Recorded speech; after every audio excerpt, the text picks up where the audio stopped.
شەوتان باش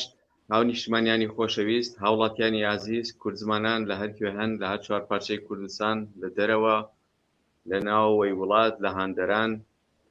لە وڵاتانی ئەمریکا لە هەرکوێ هەن بینەر و بیسەری ئێمەن ئەم کاتتان باش هیوادارم هەمیشە لە خۆشییا بن هیوادارم کاتەکانی خۆتان بە دڵخۆشی و بە ئارامی و بە شادی بەسەر بەرن هاوڕێیانی خۆشەویست هاوڵاتیانی خۆشەویست هاو نیشتمانانی عزیز پرۆگرامی ئەم شەومان بە میوانداری بەڕێز کاک مەکی ئامێدیە کاک مەکی ئامێدی یەکێکە لە دەنگە ئازاکان ئێستا لە هاندەرانەوە لە وڵاتانی ئەوروپاوە دەست لەسەر زام و برینەکان لە هەرێمی کوردستان دانێ بە خۆشحاڵیەوە ئەم ئێوارەیە ئێمە پرۆگرامەکەمان لەگەڵ کاک مەکیە بێت کاک مەکی ئەم کاتت باش هیوای لەش ساغید بۆ خوازین من دەنگم لا هیچ هیچ نییە من ئەگەر لەگەڵ قسە کردووە من هیچ لەگە هیچ دەوە من کێشەی دەنگم هەیە کاک هیوادارمە و دەنگیەوە نایەتە لای من هیچ هەواڵان بزانە بۆی چاکەن بێ زەحمەت ئێستات باشە بگورە زۆر باشە کاک مەکی ئەم کاتت باش سپاس بۆ ئەوەی کە میوانداریەکەی ئێمەت قبول کرد هیوای لەش ساغید بۆ خوازین سەرەتا ئێمە پێمان خۆشە جەنابەت پێشەکیەکی کورد لەسەر ژیانی خۆت وە لە کوێ ژیاوی بۆمان باسکەی سڵاوڕێز بەڕێزان سوپاسان دەکەم کە ئێوە منتان میواندار کردووە لەم بەرنامەیە بەڕاستی من ناوم مەکی ڕەڤەند خەڵکی دەڤەری بەهدینانم 29 ساڵە لە ئەڵمانیا دەژیم لە هەموو ژیانی خۆم کاری کار و چالاکی سیاسیم کردووە کەسێکی ئەکتیڤ بوومە لە شاری بەرلین ئەوانەی کوردانەی لە بەرلین دەژین ئەوانەی کە چالاکن لە بواری ڕۆشنبیری و ئەدەبیات و سیاست و ئەمانە لە بوارم هەموو دەمناسن و ئایان ناسم بەبوونەی ئەوەتەی فێسبوک کڕایتەوە و ئینتەرنێت و ئەم بابەتانەی تر سوسیال میدیا زیاترم لەوێ ئەکتیڤ بوومە نزیکی 2 ساڵە خەریکی پەخشکردن هێندە بەرنامەم لەسەر گەندەلەکانی دەسەڵاتی کوردی بە تایبەتی پارتی بنەماڵای بەرزانی لە دەڤەری بەهدینان بۆ یەکەمین جارێکە بتوانین بە دەڤوک یان لەهجەی بەهدینی بە ئەم بارزانی بتوانین ڕخنەیەکی تۆ بنەماڵە بکەین لەو دەسەڵاتە بکەین کارتێکردنێکی زۆر گەورەی هەبوو و دەسەڵاتی کوردی بە تایبەتی پارتی بنەماڵای بارزانی لەم بابەتەکانی من زۆر تێکچوون چونکە هەموو جارێک ئانوت ئەوانەی بە سوورانی قسە دەکەن چی بڵێ با بخۆیان بڵێن گرنگ قەڵاکەی ئێمە کە بەهدینانە کەس تەداخڵیتیانەکە کەس لەوێ هیچ نەکە و هیچ نەڵێ بەڵام توانیمان تا ئێستا ئەمە نزیکی 2 ساڵە 500 ساعتی ڤیدیۆیی تومارمان کردەوە لە یوتیوب هەن توانیمان بابەتە هەر هەستیارەکان باسی بکەین لە تەرۆری سیاسی لە گەندەڵی لە بۆواری تری کۆمەڵاتی سیاسی هەمووی بەداتایی زۆر جار برادران لە پەرلەمانی کوردستانیان ئەوانەی کە ڕەخنە دەگەن لە سلێمانیان لە هەولێر کە باسی گەندەڵەکانی پارتیان دەکتیان دەسەڵاتیان دەکرد ئانوت کەس هەیە بۆری نەوتی هەیە کەس هەیە کۆمپانیایکی وا هەیە کەس هەیە ئەوەندە ملیاری دزیوە بەڵام قەت نەدەچوونەسەر ناوی ئەو کەسە کێیە داتایەکان کێنە چۆن نیە چۆن نیە ئێمە ئەو پەردامان لابرد یەکسەر ناوەکانمان دەوت فڵان کوڕی فڵان کە بەرپرسیایەتی ئەمەیە ئەم ئیشێ کردووە ئەمەی کردووە ئەمەی کردووە فڵان کوڕی فڵان کە بەرپرسی حزبیە ئەم کەسەی تێڕۆر کردووە کاک مەکی دێنە سەر ئەو بابەتانەکە جەنابتان باسی دەفەرمونون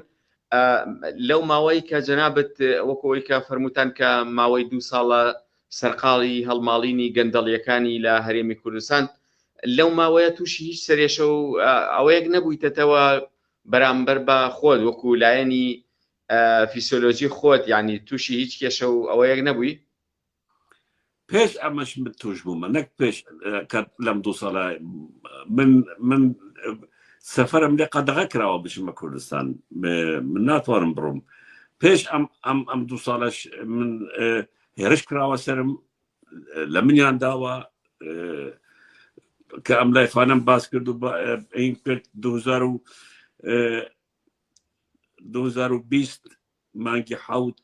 هەوڵی کوشتنی منیاندا ئێستاش بێبەر دەرگای من پۆلیسی لەبەر دەرگای ماڵی منە من حیمایە ئەڵمانیم هەیە هەوڵی کوشتنی مدرا نامەی تهدید و هەڕەشە زۆر دێن بوو من یعنی من یەکەم ڕۆژ باوە نەموت وتم من کفتی خۆم لەسەر شانی خۆم داناوە من بشکوژێم لەوانە باشترنیم کە تا ئێستا گیانیان بەخشیوە لە پێناوی ڕزگاری ئەم ملەتە لە پێناوی دیارکردنی ڕاستی من ژیانم لە سەر دەشت عوسمان و کاوە گەرمیانی وەدا دۆکی گرنگتر نییە ئەوانیش ژیانی خۆیان بەخشی لە پێناوی ڕاستیە ئاشکراکردنی ڕاستی من قەت ئەهتیمام باوە نەدا ئەوان ئێستا شەوڵ دەدن لە هەموو ڕوویەکەوە ئێستا ینی زۆر کەس و قزم و کەس و کاری منە ناوێت ناویم بێنن ناوێت باسی بکەن ینی ئێستا لە بەهدینان ئەوەی بزانن پەیوەندی بە مەکی ئامێدیەوە هەیە ئاسایش بە خلالی 2 ساعت دەیگرێت چەندین کەسیشیان گرتووە حکومش دراوە لەسەر ئەوەی کە تەنانەت پەیوەندیان لەگەڵ من هەیە لەسەر کومنت و لای چەندین کەس گیراوە نەقل کراون لە وەزیفە دەرکراون یعنی من بۆ ئەوان من حەز ناکەم قسە بکەم بڵێم من و ئەز و ئەمە بەڵام بابەتەکانی من یان کەسایەتەکەی من لەوێ هێلی سوورە نابێ هیچ کەسێک نزیک ببێت ئەوەی نزیک ببێ تووشی سزا دەبێ و سزا دەدرێت چونکە من بەڕاستی ئەوەی من باسم کرد لە مێژوگەری کورد ئی تازە لەم 40-50 ساڵە کەس نەیتوانی وا بەداتای وا بەناو باسی بکە هەمووش ئەوەی کە من دەڵێم لە یوتیوب ماون و خەڵک دەتوانێت سێری بکە و دەهان میلیۆن کەس بینەری ڤیدیۆکانوانە بابەتەکانت لە یوتیوب هەوڵی سڕینەوەی دەدراوە لە دەسەڵاتەوە لە فێسبوک زۆر هەوڵ دراوە لە فێسبوک چەند فێسبوکی ئێمە داخراون یوتیوب دوو هەوڵیاندا زۆر توکمەش بوون لە عەقلی کورد نەئەچوو دەمانزانی کە ئەمە کەسانیترن بەڵام لە ڕێگەی محامیەوە توانیمان 33 ڤیدیۆی منیان برد 33 ڤیدیۆ منیان برد توانیمان لە خلالی 4 مانگ محامیگرتن و شەڕ و ئیتر بێنەوە بیبە و توانیمان هەموو ڤیدیۆکان بگەڕێنینەوە و ئەوانەی کە هێرشیان کرد نەک هێرش بوو لە یوتیوب فێسبوک نییە ئەدعا دەکەن ئەم ناوەڕووکەیان ئەم ڤیدیۆانەی ئێمەیە ئەو کەسانی وەهمی بوون و دومینیان لە ئەمریکا کڕی بوو ئیتر دەمازانی مافیای ئەلکترۆنی ئەوڕۆپی و ئەمریکای ئەویشە دەکات یوتیوب دەگەڕێگە محامی وتمان ئامادە بچینە مەحکەمەش ئێمە ترسمانی ئەوەی وتومانە لەوێش دەڕێین و ئەوانە ئێمەین ئیتر لە ئەخیر لە دوای 2 محاولە ناتوانێت هیچ بکەن ئێستا لە یوتیوب تا حدێک یعنی ئێمە معروف بنە لە یوتیوب لای کۆمپانیا یوتیوب کە ئەو کەشانەمان هەیە سیاسیە زۆر زەحمەتە بەڵام لە فێسبوک خۆ دەزانین بەرپرسی شەرقی ئەوسەتی فێسبوک کابرایەکی لبنانی عەرەبە کراوە بە پارە ئێمە دەزانین ئەوەی بیانەوێت لە فێسبوک دەیکەن هەیە برادەرمان وێنەی گوڵی بەڵاو کردوتەوە لەسەر بڵاوکردنی وێنای گوڵ سزا درراوە 1 مانگ یعنی ئەوە دیارە فێسبوک بە کارمەندەکانی فێسبوکی شەرقی ئەوسەت ڕۆژهەڵاتی ناوەڕاست کە کەسێکی لبنانیە جنسی ئەمریکی هەیە من لێرەش بڵێم بە عەلەنیش دەڵێم کراوە بە پارە کراوە لەلای ئەم دەسەڵاتە و تورکیا و ئەمانە باشە کاک ئێمەکی ئەو بابەتانی کە ینی تۆ زۆر جەختیان لەسەرەکەیتەوە بابەتی سیاسی گەندەڵی سیاسیە یاخود بابەتی خەلەلی عایلەیی بەسەرەن لایەنی ماڵی بارزانیە و بۆ لەسەر بابەتە سیاسیەکان زۆرتر هێرش ئەکرێتە سەر یا لەسەر بابەتە عایلیەکان من بدایەت لە لایفەکانی من بابەتەکانی من سیاسی بوو گەندەڵی بوو تێرۆری سیاسی بوو لە بەهدینان لە ساڵی 1990ەوە تا 2020 337 کەس تێرۆر کراوە بەدەست پارتی زۆربەی هەرە زۆری لە نەواتەکان بووە من نزیکەی 120 حالەتێکم باس کردووە بە وێنە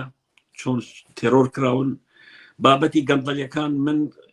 حەزداکەم قسە بکەم بەڵام لە ڕێگەی تەفدا پرێسەوە ئێمە یەکەمین کەس بووین کە ستێر گروپمان بەخەڵکدا ناسین کە ستێر گروپ چیە چه ئەملاقێکە ستێر گروپ کە گەورەترین کۆمپانیا لە عێراق مەسرور بارزانیە و فەزیحەی پەنەما پێیپەرمان بڵاو کردەوە و لەسەرما قسە کرد چیە کاکمەکی ئەو بابەتە چییە؟ يعني بنما بيبر فضيحەیەکی مالی عالمیە 400 ساعتی بوو ماوەی 2 ساڵ بەدواچوونیان لەسەر ئەو کەسانە کردووە کە پارەی وڵاتەکانیان دزیوە یان بەرپرس بینە یان کوڕی بەرپرسەکان بینە یان نزیکی بەرپرسی حکوومیەکان بینە پارەی وڵاتەکانی خۆیان بە تایبەتی وڵاتی نەوت و ئەمانەی کە ئەوانەی شێر تێدا ئەو پارەیان بردووەتە دەرەوە بە شێوازێکی نەشەرعی و کۆمپانیان پێداناوە و عقاراتیان پێکردیوە و تا ئەخیری لە پەنەما پێپەر سەدەهان ناو هاتووە لە جیهانە لە ئەفریقیا بگرە تاگەتە ئاسیا و ئەوروپا و ئیتر حتا ئەوروپا و ئەمریکاش تێدایە گەندەلێکی یەکجار زۆر پەنەما پێپەر ئەو فەزیحەیەکی معتەبەری عالەمیە لە زۆر شوێن قەزایی زۆر گەورەی محاکم دروست بوو لە زۆر شوێن کەسی گرنگ منسوبی لە دەستدا لە زۆر شوێن پارەکان حجز بوون لە ناو پەنەما پێپەر ئەو فەزیحەیە کەوتو 400 سەحوفی تێدا بەشدار بوو ناوی کۆمپانیای هاتووە کە پێ دەڵێن ستێر گروپ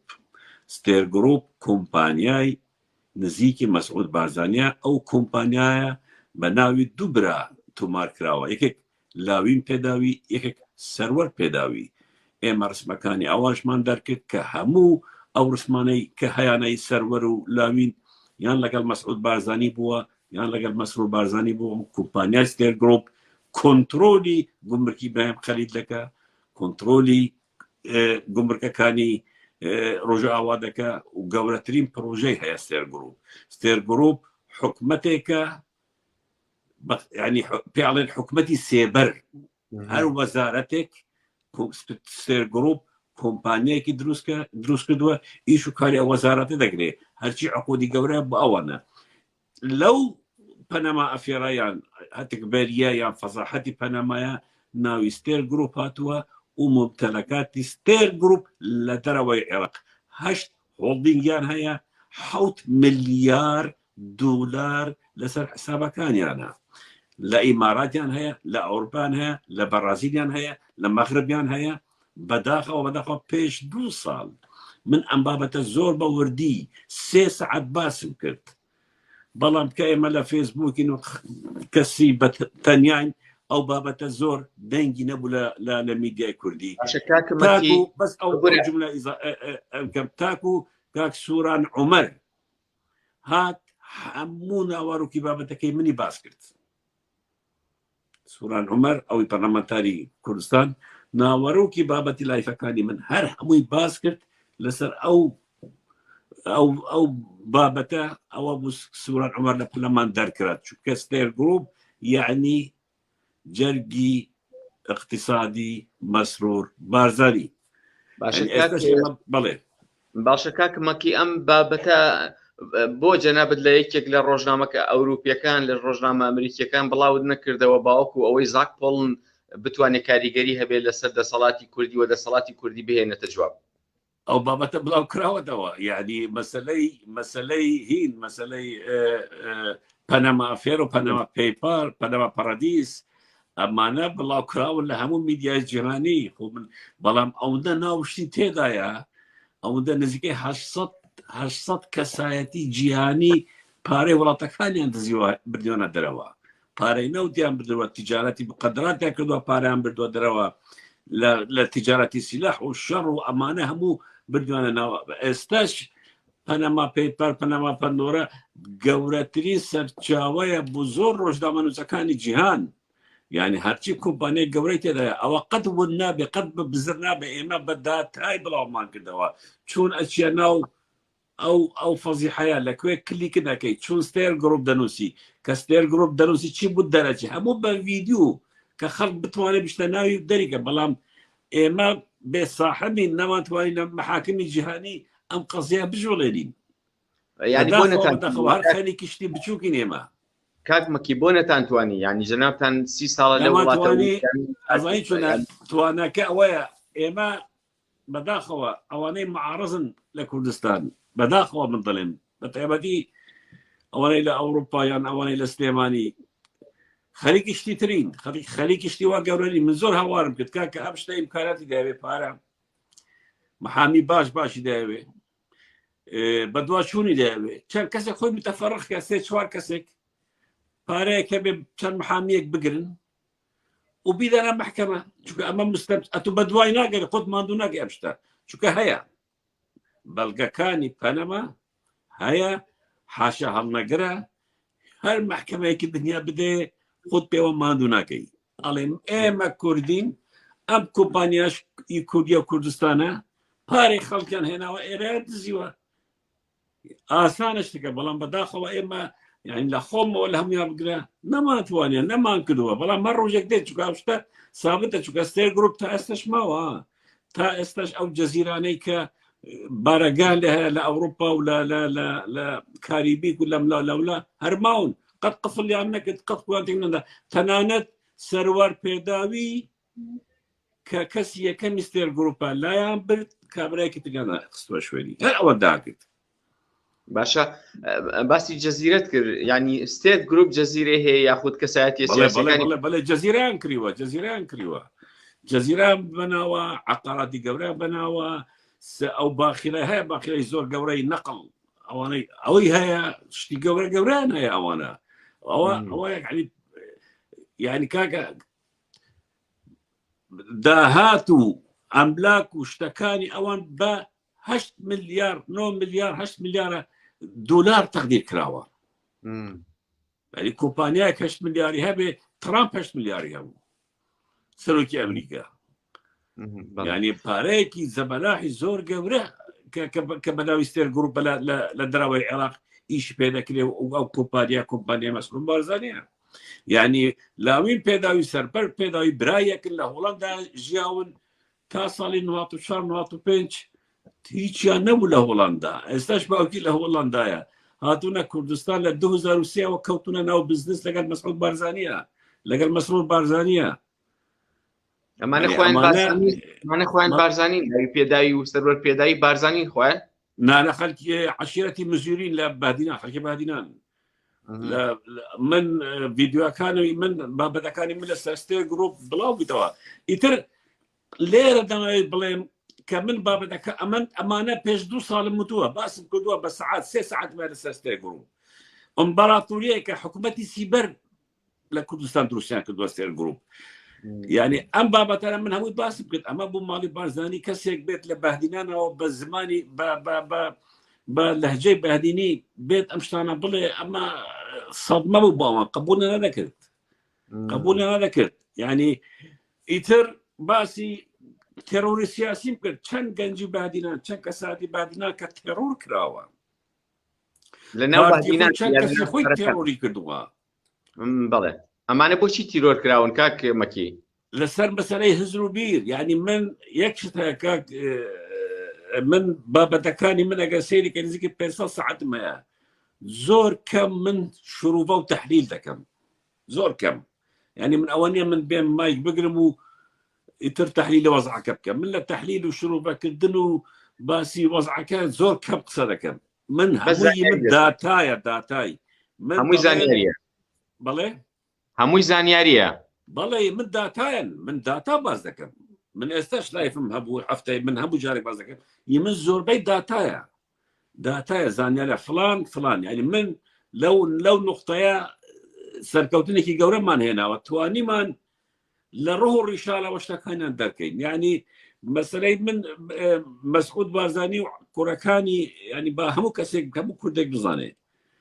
يعني بيعم بلاي جندل بلا خائن هرشتي كان بيبلا كشيك يا بلا كتشوي تناو عائله كان يتقبل يعني من بشان هزي وضلين ككره هجارك ولا برلين دجيب سايق تاكسيبو دوصل ايش سايق تاكسي ناكم شو كان بظروف امني متهونيا توانيم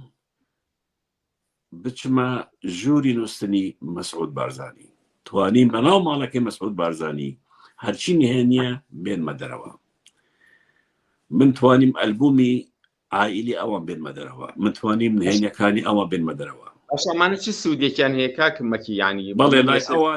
لاي أوان لاي عائلي بارزاني أبي إما تبقى بارتي يعني شيء بارتي يعني عائلة أو عائلة يعني شيء أبي إما دراسي منطقي بارزان كين أو حوت عشيري دفري بارزان بكين مالا مصطفى ولا قلت شوار براكي بكين بيج برانا تركيبي عشائريان شونا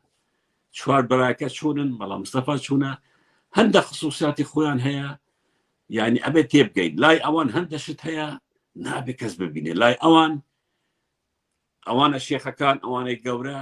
نابێت کچ بە کەسێکی تر بدەن یعنی لە عشیرەتی خۆشیان بێ نابێ بدەن ئێستا چەندین کچ و ژن کچ هەنە لەوێ شویان نەکردووە چووکە لە مستەوای خۆیان قڕ نەبووە شووی پێ بکەن قڕ نەبووە شووی پێ بکەن مەسەلەن کچێکی مەسعود تا ئێستا شووی نەکردووە چووکە لە مستەوای ئەو کەس نەبووە شووی پێ بکە يعني ئەوان عشیرەتی بارزانیش یعنی کابراێک بارزانی بێ عادی بێ نابێت بچێت داوای کچێکی ئەوە بکە ئەم شتانە ئەگەر تو تێگەیشتی دەزانی یعنی چەند دوا کەوتون یعنی ئەو شتانە چەند تەسیری هەیە دوای ئەوە ڕسمی ژن و خێزانەکانە کەس نایبینێ مەمنوعە ئەوە حرەسەکان نابێ ببینن ئەگەر سەیری تاریخ بکەیت کە خەدەم ئەوەستا و سوڵتان دەهات یان ژنی سوڵات دەهات خەدەمەکە خوان دەسوڕانەوە نابووایە بیبینن لەوێ شەروایە تاکە کەسی بارزانی خێزانی خۆی پێشانی میدای داوان نێچیربان بارزانی بووە لەسەر ئەو حالەتە ساڵێک و 6 مانگ قسەیان لەگەڵ نەکردووە چۆن ئەتەو قاعیدەشکان خێزانی خۆت دەرکرد و خەڵک ببینێ گەورەترین مشکلە بوو نەبیلەش دروست بوو بۆ نێچیرش دروست بوو لەسەر ئەم حاڵەتە نابێت کەس خێزانیان ببینێ نابێت کەس کچیان ببینێ نابێت کەس ژنیان ببینێ نابێت کەس ناویان بزانێ باشە کاک مەتی با بچینە سەر بابەتێک ینی شرۆڤەی بابەتە سیاسیەکان بکەین لە داهاتووە ئینشەڵا پرۆگرامی دیکەمانە بێ لەگەڵ جەنابەت ئەم سەردانەی مەکۆرک چۆنە بینی کە هاتووە بۆ هەرێمی کوردستان لە هەولێر کاک مەسعود بارزانی و مەسرور بارزانی نەبینیوە تەنها نێچیری بینیوە هەست ناکەی ئەمریکایش کەوتۆتە ئەوەی کە جۆرێک لە جۆرەکان ئەو خێزانە پەراوێز بخات ئەوەی ڕاستی بێ مرۆڤ سەڕەحەتش قسە بکە خۆ جاری پێشوات هەردووکی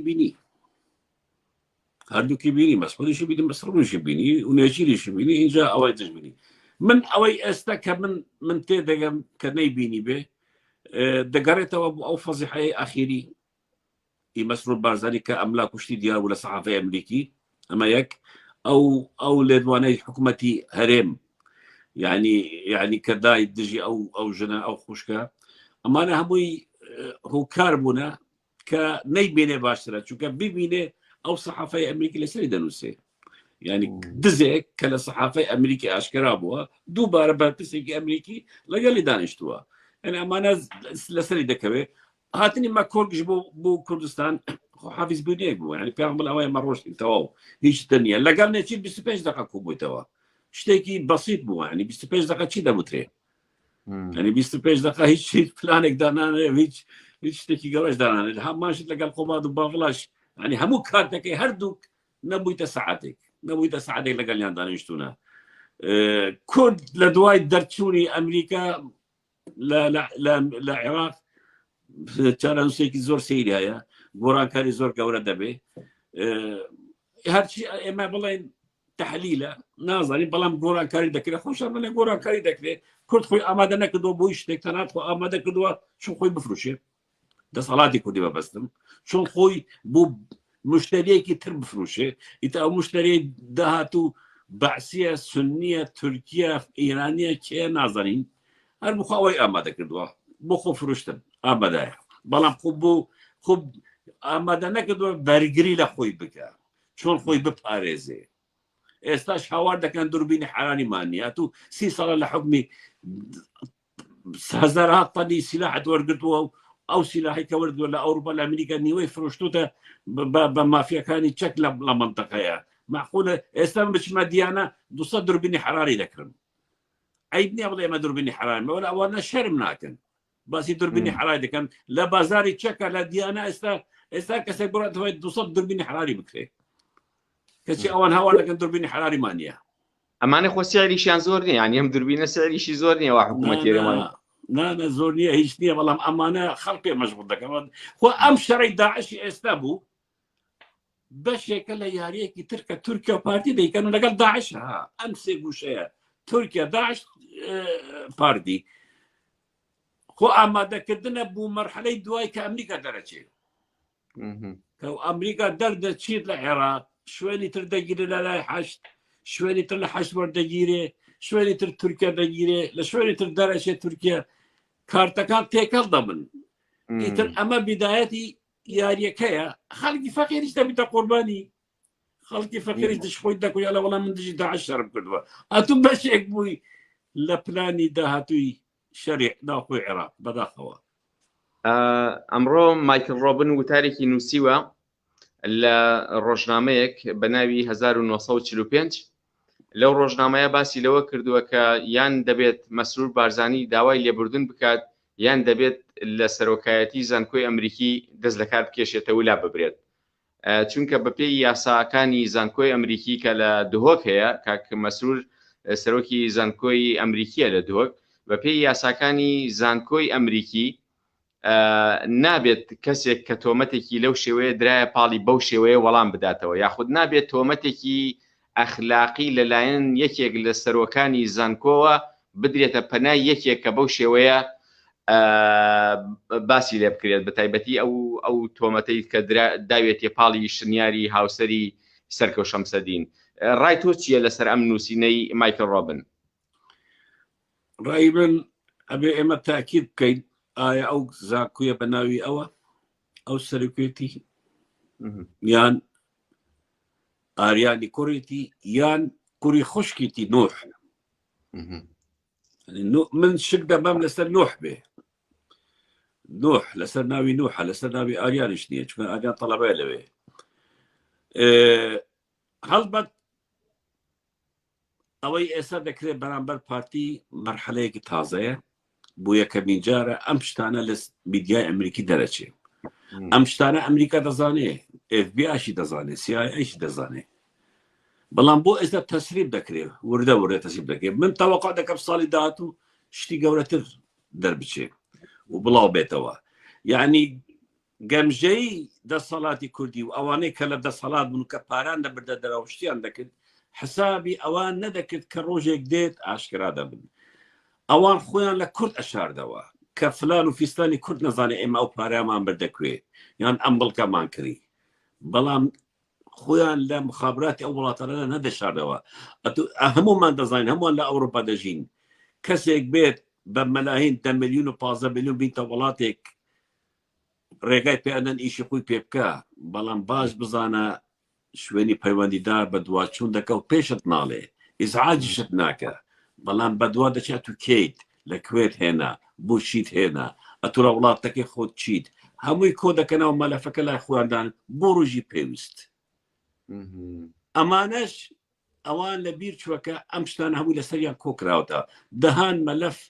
کۆکراوەتەوە لە ئەمریکا لە ئەوروپا لە ئەمریکای لاتینی لەسەر ئەمانە من بۆ چوری خۆم بەشێکی بچوو ساڵی داهاتوو دەرەکەوێ ئەمەی ئێستا ئەو ڕۆژنامە نووسە بەڵاوی کردووە بیدایەتێک بوو جاریەکەم ئێمە بتوانین بێژگەل ئەوەی پەنەما پێپەر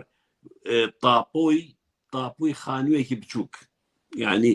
سەدەها ملیۆن دلار دزراوە نزیکەی ملیارەها دەهان ملیار دلار دزراوە خانوویەکی 18 ملیۆنی بچووکە بەڵام تاپۆمان هەبوو ئەو تاپۆیە سەرەتایەکی باشە یعنی ڕاستە ئەوان زۆر مرکە بە ناوی خەڵکی ترەوە کردیوە بەڵام بە دواشوون لەسەر ئەوانیش هەیە من شتێک حەزەکەم بە ئێوە بڵێم لە بەرنامەکەی تو لە ئی خۆش بنەوتووە بەڵێ 2020 ساڵی 2020 5 ملیار دلار لە کوردستان تەحویلی دوبەی بووە لە دوبەی تەحویلی ئەڵمانیا بووە لە ئەڵمانیا تەحویلی ئەمریکا بووە من بەرپرسیارم سەر قسەیە بەڵگەشم هەیە 2020 5 ملیۆن دلار کاکمەکی کێ تەحویلی کردووە بۆ کێ تەحویل کراوە ئەوەی کە بەڵگەکانی بەمنی داوە بووم نییە ناوەکان بڵێن بەڵام لە هەولێر 5 ملیار مانگی نۆی 2025 ملیار دلار لە هەولێر تەحویلی دوبەی بووە لە دوای ئەوە بە چەند هەفتەیەک تەحویلی ئەڵمانیا بووە لە دوای چەند هەفتەیەک لە ئەڵمانیا تەحویلی ئەمریکا بووە ئەوەش ساڵی داهاتوو ئاشکرا دەبێت ئەم پارەیە وەکو کاش تەحویل کراوە یا وەکو ڕەقەم وەکو ڕەقەم پارەکە پارەکە بە وەجبات ئەو پێش ملیارە بە وەجبات هاتوتە دوبەی لە دوبەی بە یەک جار 5 ملیار تحویلی باقێکی ئەڵمانی بووە. من بەڵگەشی نووسینیشم هەیە باقی ئەڵمانی و لە ئەڵمانە تحویلی ئەمریکا بووە. ئەمە ساڵی داهاتوو دەبیتە فاجەیەکی زۆر گەورە. حەزەکەم ئەو مەقتەعەلای خۆتان هەڵگرن لەسەر ئەم 5 ملیارە ساڵی داهاتوو لە گەورەترین ڕۆژنامەی جیهانی بەڵاو دەبیتەوە. ئەم 5 ملیارە کە بردووانە.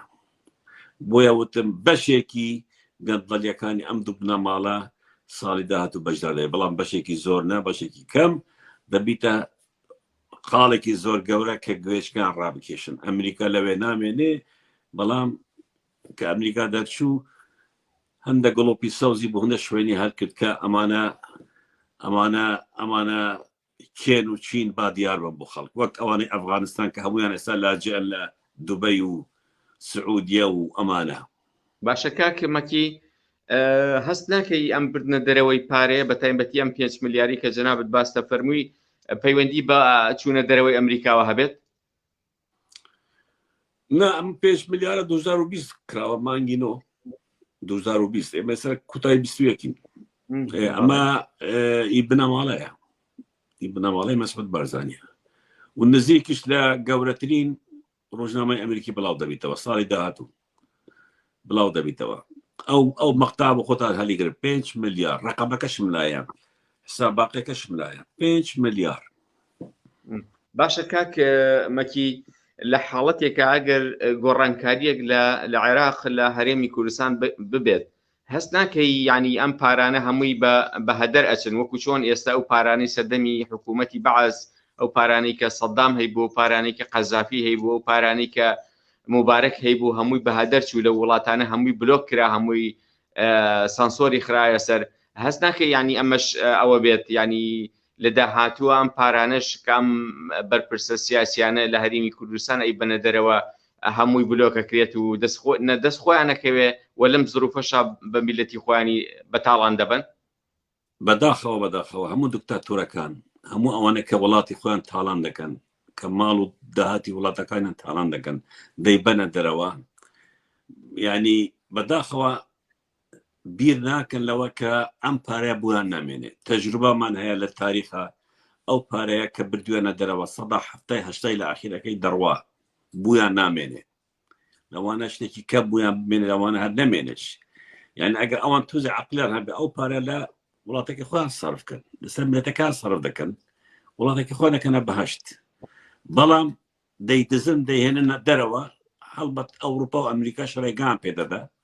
ئەو پارەیە بۆیان بێتە دەرەوە، چونکە دەزان بووی نامێنێ، ئیتر ڕێگا دەدەن بێنە پارە و شت بکرا و شت بکرا، ئەخیری کە ئاشکرای دەکەن 3 بەشی ئەو پارەیە ون دەبێ، 3 بەشی ئەو ملکانە ون دەبێ بۆ حکومەتەکانی ئێرە دەچێ، دەستی لەسەر دانێ و کەسش نییە لێ بپرسێ. ئەن ئەم پارانە هەمووی دێتە دەرەوە یەکێتی پارتی مەسئولەکانیان، ئەو دوو عایلە بە تایبەتی تەڵەبانی وارزانی کە پارەکان دەدزن باش دەزانن خۆشیان کە 70-80% لە مستەقبەلا پارە بۆیان نامێنێ ئەگەرمانە ژیان، چونکە ئەمە کە تو ئەو هەموو ملیارە دێنە دەرەوە گاڵتە نییە. تو دیارە ئینسانێکی فاسدی لە ملەتی خۆت دەدزی، فاسدەکان ناتوان حتا لە سوڵتەدا بن. فاسد و مفسدەکان جارە نووسیان هەموو وەختێک دەبیتە دادگای گەل، خەڵک دژیان دەوەستێ، قبولی ناکەن، ئەمە پارەی خەڵکە. هەرچەندە ئەو پارە من لەو باوەرم بە شەهرە زۆرەکەی بۆ ئەم حکوماتە نادەمێنێ، بە وڵاتە نادەمێنێ، بەشێکیش بوو ئەو سمسارانەی لەگەڵی دەمێنێ، ئیتر بەداخەوە وایە. باشە کاک مەکی بەو پێیکە جەنابەت ینی لە نزیکەوە ئاگاداری بەرپرسانی هەرێمی کوردستانی ئەم بەرپرسانە کە لە کاتی گۆڕانکاریەکانە بەپێی ئەوەی کە زۆربیان پاسپۆرتی ئەو وڵاتانیان هەیە، بەپێی ئەوەی کە زۆربیان جنسی وڵاتانیان هەیە، ئایا ئەم بوونی ئەم پاسپۆرت و جنسیەی کە هەیەە لە هەر یەکێک لە وڵاتانی ئەمریکا و ئەم ئەوروپا ئەمانە دادیان ئەدا ڕزگاریان ئەبێ لە محکەمە، لە محکەمەی ئەوروپی، لە محکەمەی ئەمریکی ڕزگاریان ئەبێ ئەگەر ڕۆژێک لە ڕۆژان گۆڕانکاری بێت و ئەمانە لە دەسەڵات وەلا بنرێن؟ ئەوەی ڕاستی بێ يعني من زور بدوا شو بكردوا زور بي او بسيارة او دو عائلة زيادة باري بدوا عائلة مسعود وعائلة جلال باري بدوا زور بي زوري او باري او ملكان لسناوي خوانيا لسناوي خوانيا بونو منا من شارع زي بلين عائلة مسعود بازين باري شون دبن باري دان لسل كسي بونو منا من ظلم ناوي حسن جنسي ألباني هيا مليار دولار دخل سناوي حسن كجنسية ألمانيا هيا بلام كدائن لبان شرطك دائن كأم حسنة بوينية أم مليار دركة يعني تصرفي بيبكا ببي موافقتي علي كيا باسبورتي عراقي هيا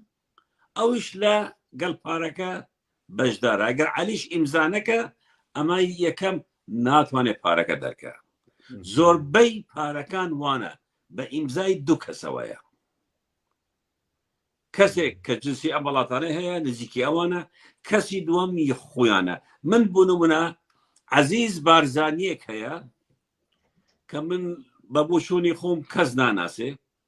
ناويكي وهمية دروسيا كدو جوازي عراقية من دروس كدوا لبينش حالته لأوروبا ناوي لقل كسي يكمي هيا كباران لسناوة ببيت توقيع عزيز بارزاني او باران ابي تصرفي تيابكن يعني اوان فعلا كان دوزيوا حاولي اندا واشتك بدوزنوا كباركه كسي كان بخوي نبا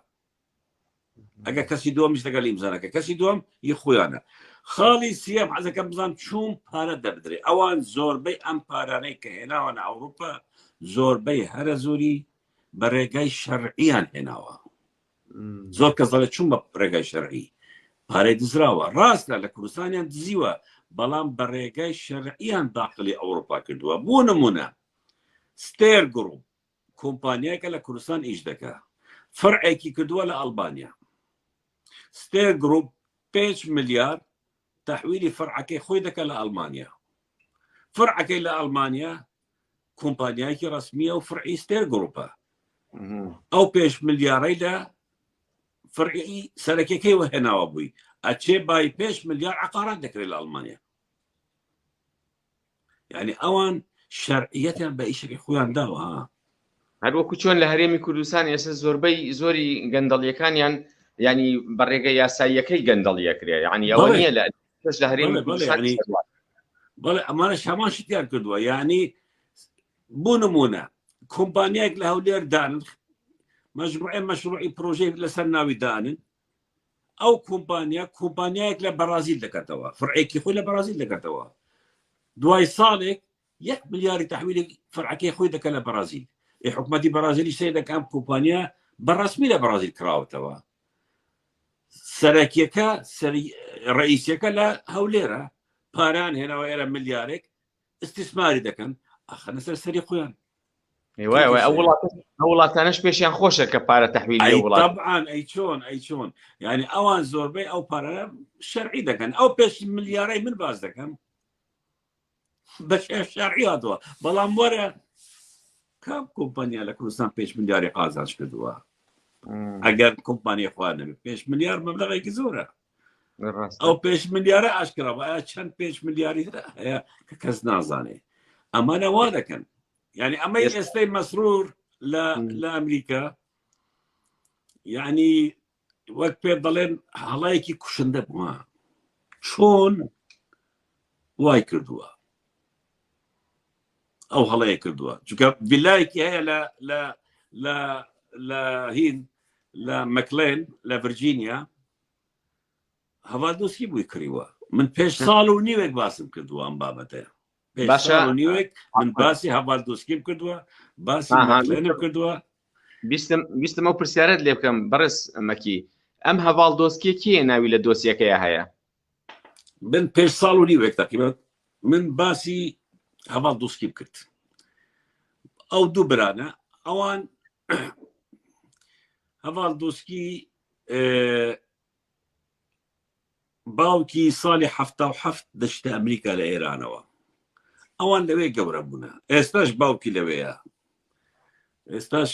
خزم کەسی لەوێ ئەو دوو برایە لەم ئەخیرە 10 ساڵی ئەخیرە بوو مەسرور بارزانانی لە ئەمریکا ئیش دەکەن. مەسرور بارزانی و مەسعود بارزانی کوڕەکانیان ئاعتمادیان زۆر لەسەر ئەو کوردانەی کە لە ئەمریکا دەژین، بەڵام کام کورد ئەوانەی لە هەفتەکان ڕۆشتونە و مناڵەکانە لەوێ لەدایک بووە، پارتی بوونە یان بارزانی بوونە، ئیش بەوان دەکەن. ئەوان لەوێ گەورە بوونە، زمان دەزانن، خوێندویانە. هەڤاڵ دووسکی براکەی بۆ ستێر گروپ ئیشیان کردووە لەوێ، بۆ ستێر گروپ ئیشیان کردووە، بەڵام هەڵەیەکیان کرد. هەڵەکەس چی بوو؟ ئەو ڤیلایەت 12 میلیۆنی لە کابرای ئێرانیان کڕی. لەوێ هەڵەیە، لەو هەڵەیە کەوتە سەحافە، ئاشکرا بوو. ئێستا هەڤاڵ دۆسکی کە ئەم شتانەی لەسرە محکەمەی لەسرە لە ئەمریکا بە کەفالەتش بەر بووە، کە بە کەفالەت بەرمێن نابێت لە ئەمریکا دەربچێت، بەڵام بە قاچاق هاتوتە کوردستان. زۆر کەساڵێ چۆن بە قاچاق هاتەوە؟ من پێ دەڵێم چۆن. لە ئەمریکا دەتوانانی بە ئاسانی بچێ مەکسیک، ئەمریکیەکان داوای پاسپۆرت لێ ناکەن، بەڵام بەکە لە مەکسیک بێ داخلی ئەمریکاوی داوای پاسپۆرت لێ دەکەن.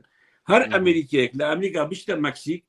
پۆلیسی ئەمریکی لە حدود داوای هیچی لێ ناکە، بڕۆ مەکسیک.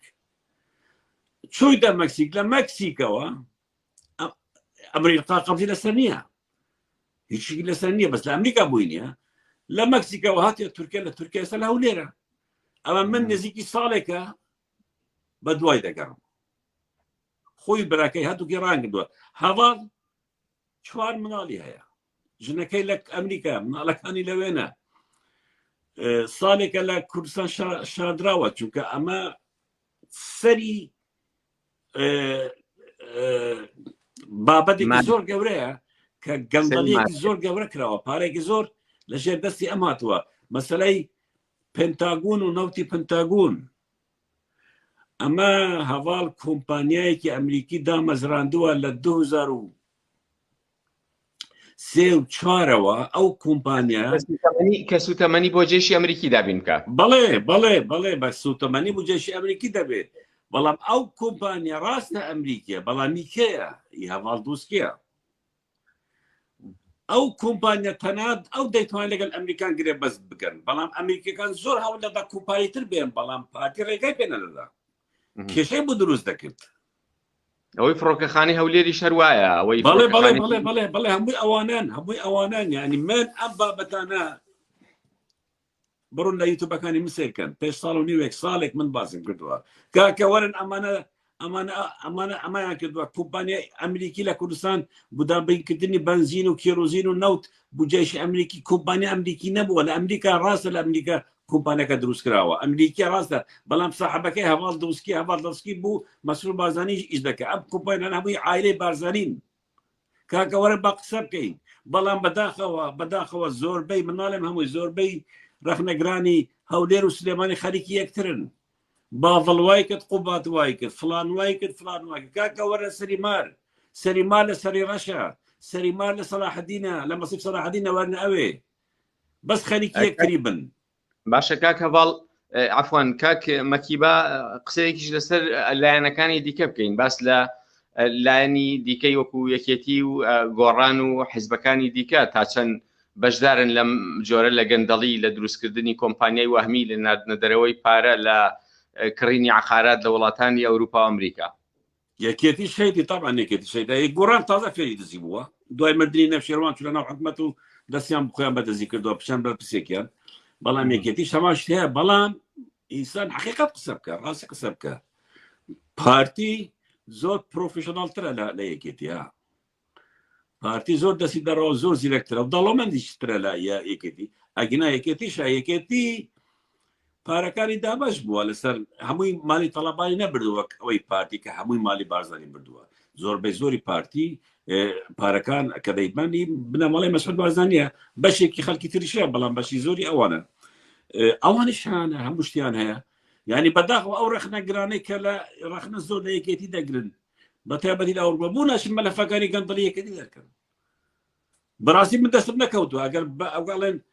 بەخۆشیەوە بڵاوی دەکەمەوە، بەخۆشیەوە بڵاوی دەکەمەوە، بەڵام دەستم نەکەوتنە. بەڵام ئەوانیشیانە حزبەکانی تری بچووک بەوە ناکات، چونکە یەکگرت و کۆمەڵ ئەمانە هیچیان بەدەستەوە نەبووە و باوەڕ ناکەم شتی واشیان کرد بە نازانم معلوماتم نەسەنیە بەڵام زۆر بە زۆری پارتی بنەماڵی بارزانانی ئەم شتان کردووە ئەم کۆمپانیای سیرکە مەسەلەی نەوتی کۆمپانیای کە گرێبەسی نەوتی هەبوو لەگەڵ پنتاگۆن چووینە بانزینی ئێرانیان کڕیوە فروشتیوانە بە مەتاری حەریر بۆ تایارەکانی ئەمریکا ینی ئەو تایارانەی ئەمریکی کە لە عێراق دەفرین و شەریان دەکرد بە بانزینی ئێرانی بوو بەس ئەوە لە کاتێکا بوو کە ئەمریکا حەساری خست بووە سەر ئێران نەیدەهێشت کە ئەمریکا یانی نەیدەهێش عێراق سوتەمەنی لە ئێران بکڕێ بەڵێ ئێستاش هەر ئەوە دەکەن تا ڕۆژنان تا پێش دوو مانگیش ئەم شتە بووە چونکە هەر ئەو کۆمپانیانان کە بنزین بۆ تایارەکانی ئەمریکا دەبن یعنی وەرە سەید ئەم یاریە تایارەی ئەمریکی دەچێت ئێران قەسب دەکات دەچێت جێشی ئێرانی لە سووریا قەسب دەکات بازین ئەو تایاران ئێران هاتووە وەڵاخوا ئافرم کاکمەکی ئافرم کە کورتوانیەتی ئەمریکانەوە لێ بکەکە بە تایاری ئەمریکاش دەیزانی ئەمریکاش دەیزانی بەڵام ئەمریکا مەجبورە یعنی تەسەور کە لە راپۆرتەکەی پنتاگۆن دەڵێ جاری وا بووە لترێکمان بە $5 کردووە $1 بە $5 کردووە ئیتر پنتاگۆن راپۆرتێکی دەرکرد پنتاگۆن دەڵێ بە پارەی ئێمە بەرپرسە دزەکانی کورد دێن ڤیلا و شت دەکرد لە ڤیرجینیا لە ماکلێن کاکە ئەوەی ڤیلا من ساڵێک ساڵی بە کەشتە لە باز دەکەم هەوار دەکەم کاکە وەرن ئەمە دەتوانی بیانشکێنی ئەمانە عاجز دەبن باسی شتی تر بکە قەیداکە بەڵام ئەبێ ئێمە زۆر بین بین لەسەر خەڵ نەک چەند کەسێک بن 3-4 کەسێک بن وەرن بە ئەم مەلەفانە دەرکەین نیە پێش کۆمپانیا هەبن لەگەڵ ئەمریکیەکان لە 2003ەوە ئیش بکەن ئاو نەوت خواردەمەنی هاتن و چوون لۆجستیک هەر پێنجی کۆمپانیای ئەمریکی بن لە ئەمریکا دروستکردن هەر پێنجی پارتی و بنەماڵی بارزاری بن ئەمە چ گێناتیەکە لای کورد چون قبولمان کردام شتە باشە کاکمەکی بەرپرسانی ئەمریکا خۆیان تێوە نەگداون لەم جۆرە لە شەریکایەتی لەگەڵ ئەم کۆمپانیانە نا ئەوە من زۆر لەسەر ئەو شتە دۆچورم کرد جێشی ئەمریکا ئەچتە شوێنێک یەک هەدەفی هەیە ئیشەکەی بڕوە بنزینی هەبێ خواردنی هەبێ ئاوی هەبێ ئەم شتانەی لوجستی ئەبێ هەی بێ کێ دێنێ حەزەکەی با داعش بێنێ ئەوە ئیشی پنتاگۆن نییە ئەوە CIA دەچێت بە دوای ئەمانە دەگەڕێ کێنە دەیکەن بەڵام ئیجرعات وەرناگرن بەرامبەریان بەڵام کوێ دەکەنەوە زانیاری ئەم شەریکە کێ لە پشتیوە شتەکان لە کوێ دێنێ ئەمە شتێکی استخباراتیە ئەوە بەشێکی تری خۆی دەیکە کۆی دەکاتەوە بەڵام پنتاگۆن وەزارەی دیفاع کە جێش دەنێرێ شتێک دەبێرێ هەدەفەکەی ئەوە ئیشەکەی بڕوە ئیتر ئەو بنزینە ئەو کۆمپانیای ئەمریکی بێ یا ئەڵمانی بێ سۆمالی بێ مەسرۆر بێ مەنسوور بێ مەکی بێ فڵامی فیسێ بۆی وین نییە مهم بنزینێکی پاک بۆ تایارەکانی دابین بکرێ کە ئێرانی بێ ئێرانی بە حەزەکەی تورکی بێ حەزەکەی بای داست و جەبێک کەیکەش هەیە لە ماوەی ڕابردوو من ئەم پرسیارم بۆیە کرد لەگەڵ جەنابەت لە ماوەی ڕابردوو چەند بەرپرسێکی ئەمریکی لە هەولێر نیشتەجێ بوون زاڵمای خەلیلزاد جۆرێک لە جۆرەکان بووێ شەریکی ئەو کۆمپانیانی کە لە هەولێر و ئەوانە کاریان دەکرد اینجا ئەو پاشان هاریشوت یەکێک بوو لە بەرپرسە ئەمریکیەکان کە بەرپرسی ینی هێزەکانی هاوپەیمانان بوو لە ناوەڕاستی عێراق ئێستا ینی ماوە گەیان و لە هەولێر تەنانەت زەواجیشی کردووە چۆن بوو ینی ئەمانە بۆ لە هەولێر من ئەم شتە لە هەموو گیان هەیە با پێ بڵێم ئەو جەنەڕالانەی کە شەڕ دەکەن یان ئەوانەی کە CIA ئەوانەی مخابراتی ینی وەزارەتی دەرەوە کە لە وڵاتێک ئیش دەکەن هەندە پەیوەندی دروست دەکەن لەگەڵ بەرپرسانی ئەو وڵاتانش ئەوان کە تەقاعد دەبن قانونێک نییە پێی بڵێت و بوت نییە بشێ و فڵان وڵات دەژی ئەوان کاتی ئیشکردنیان پەیوەندیان دروست کردووە لەگەڵ چەند بەرپرسێکی وڵاتانە مجموعە دەستیان هەوە لە گەندەلیان مجموعە عقودیان بەوانە بۆ ئاسان کاری کردووە عقود و معقود و پارێکیان وەرگرتووە دوای ئەوە کە تەقاعد بوون دێن بۆ ئەوان ئیش دەکەن بە عقد ئیش دەکەن خو مەمنوعش نییە گرنگ ئەوە بۆ ئەمریکا نهێنیەکانی ئەمریکا بە دەرەوە نەدا ئەچێ خبرەی خۆی کە تەقاعد بوو بە کەسی تر دەدا ئەوە زۆر هەیە بەڵام بوو لكردة بارتي للنقطة سركوتوها بو يعني كجنرال زيرك دزاني شونيش دك تدريبي كده وكاك وانا فيدا من يعني من كوتم ويسي بارزاني بربسي باراستني بارتي 2017 هم الى اسرائيل بو اما انا الدوله ده من اما انا خويا فيدا كان وقمشكان يكتينين اواني استلح حكما اوان بارتي بنمالي بارزاني براستي من لخالك رزا لدك كخويا فيري شدك ها بعكس حزبكاني ترى يعني اوان كجنرالك ديتك عراق يا كردستان اتشن جياني اخواني كان صالي ما وتقاعد به بدواي دقرن بيواني لقال يدرس دكان يعني هي خو اوانك التجسس بو يمكن بلا اجر ام كابرا تقاعد بو ادت ما يبو يعني اشكال يعني يان اجر سياسي به يان اجر سفير به بيواني كان دبلوماسي بارتي لاستي دروا زور بهيزن بارا صرف دكان اصلا يكيتي وحزب كان تلو قوران امانه هر ناظرا بيوان دبلوماسي شيء هر اغاني يا ناظرا من كاتي خوي لقال قوران بوم انا بيوس من باب بيوان كان دروانيه وشي معناها بقول صلا كان له ليرن اما الشيخ خدي خوالي خوش بك نشر مصطفى ديك بيوس ما باب بيوان كان قنصل كان ليرن هر وقتك بما انا اشنا الان يعني سير ام عقليته ام عقليتك كيكيتي هيتي شو اول شيء كيتي بقول بلا بارتي وانيا بارتي اهتمام با بيوند دبلوماسي دا بيوند كان عسكري دا زور ايش دكا يعني بويا توانيت حزبكاني ترهموي بخاطر جيروا كاك مكي يما ماندومان كردي هیوادارم بەڵێنمان پێ بدەی بەڵێنمان پێ بدەی لە شەوانی داهاتوو لە هەفتەی داهاتوو بەرنامەیەکی تر پرۆگرامێکی تر بکەین لەسەر بابەتی تیرۆری سیاسی ئەم بەرنامەیەمان تایبەت بوو بە گەندەڵیەکانی بەرپرسان لە هەفتەی داهاتوو ئەگەر بکرێ کاتمان پێ بدەی ئەوە میوانداریمان قبول بکەی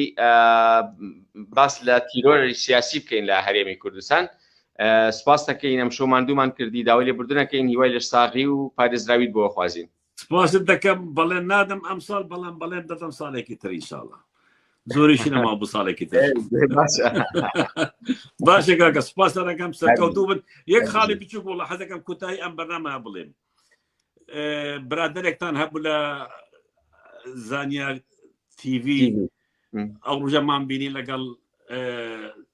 السەرۆکی هەرێم تووشی شومان چییە کەناڵەکەی فرۆشت چۆن بوو چۆن نەبوو ئەگەر تاوزێکمان بوو بدەی مەمنونت دەبین وڵا باس ئەوەی من بزانم ئەو برادرە لە ئەڵمانیا بوو کاک یونس لە ئەڵمانیا بوو هەر وەکو چۆن خولیایەکی هەبوو لە هەندێک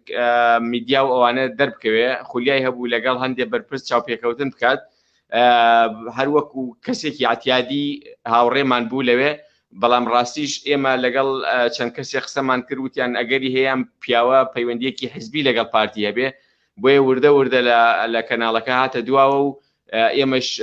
زۆر بەدەمیەوە ناچین پاشەکشەی کرد و ئەوە بۆ ڕاستی قسەکانی ئەو کەسانی وەکو جەنابتان دەرکەوت و پەیوەندی هەبوو لەگەڵ پارتی باشە سپاس بۆ ئەو ڕووکردنە سپاس بۆ ئێوە سپاس بۆ میوانداریتان سپاس هەرچەنەوە مافی خۆشێتی تەسەورەکەم یانی هەموو کەسێ مافی خۆی بێکە حزبی بێت بەڵام